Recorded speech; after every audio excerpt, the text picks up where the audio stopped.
भारत में 1993 में निर्धनता की प्रवृत्तियों पर चर्चा करनी है हमें। अब जो निर्धनता के जो हमारे जो आंकड़े आए, जो 1947 में किस तरीके से थी, 1993 में क्या हुआ उसके बाद, उसी पे ही हम यहाँ पर डिस्कस करने वाले हैं। आंकड़े के अनुसार भारत में गरीबी का अनुपात अगर 1973 में देखें, 1973 में 55% था, यानी 55% था, और 1993 में 36% तक हो गई। यानी कि क्या हो रहा है, 55% से अब जो है गरीबी 33% पे आ गई, 36% पे, यानी कि गरीबी में जो है कमी आई परसेंटेज में।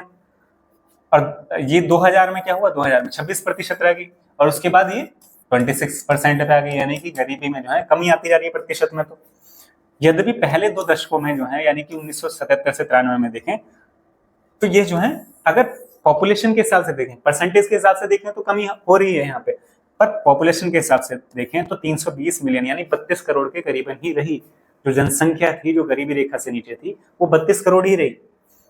लेकिन अगर 2000 में देखें तो गरीबी की संख्या में उल्लेखनीय परिवर्तन आया, क्योंकि उस समय जो है 26 करोड़ जनसंख्या जो है अब गरीब रह गई। पहले कितनी थी, 32 करोड़, अब 26 करोड़ रह गई, यानी 6 करोड़ के करीबन जो है उसमें कमी आई।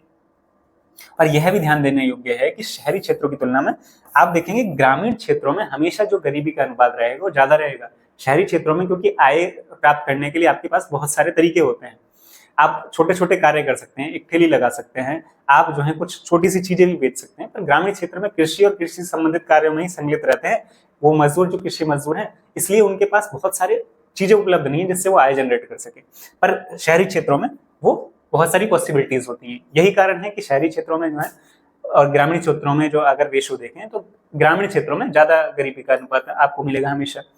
और यदि वर्तमान प्रवृत्ति जारी रहती है तो अगले कुछ वर्षों में जो है ये 20% से भी कम हो जाएगी। हमारे यहाँ पर जो परसेंटेज है गरीबी का वो 20% से भी नीचे आ जाएगा। जिस तरीके से हम देख रहे हैं कि 1973 से 1973 में जो 55% था, उसके बाद 1993 में 36% पे आया, परंतु इसमें जो है 32 करोड़ ही रही जो जनसंख्या थी। संख्या के आधार पर देखें तो उसमें कोई कमी नहीं आई।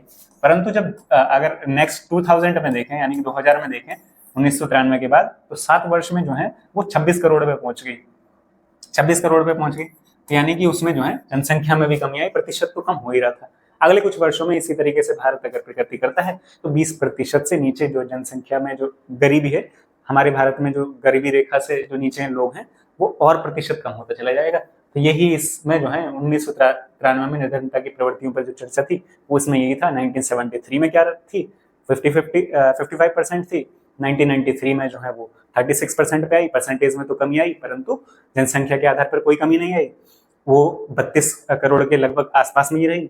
और उसके बाद जो है 2000 में क्या होता है कि वो जो है 26% पे आ जाती है, और साथ ही साथ जो है जनसंख्या में 32 करोड़ से 26 करोड़ जनसंख्या ही रह गई जो निर्धनता रेखा से नीचे थी। वही इसमें बात की गई है। और एक चीज और इसमें कि शहरी जनसंख्या और ग्रामीण जनसंख्या में देखें तो निर्धनता जो है अनुपात में देखें तो जो शहरी जनसंख्या है उसके अनुपात में देखें तो ग्रामीण जनसंख्या ज्यादा जो है उसमें गरीबी रेखा से नीचे लोग पाए जाते हैं। उसका कारण मैं आपको बता चुका हूँ। अगर आपको वीडियो पसंद आ रही है तो लाइक कीजिए, चैनल को सब्सक्राइब कीजिए, वीडियो को शेयर कीजिए। टेलीग्राम चैनल अगर आपने ज्वाइन नहीं किया है तो टेलीग्राम चैनल को ज्वाइन कीजिए। और आज के लिए इतना ही। Thank you guys, thanks for watching.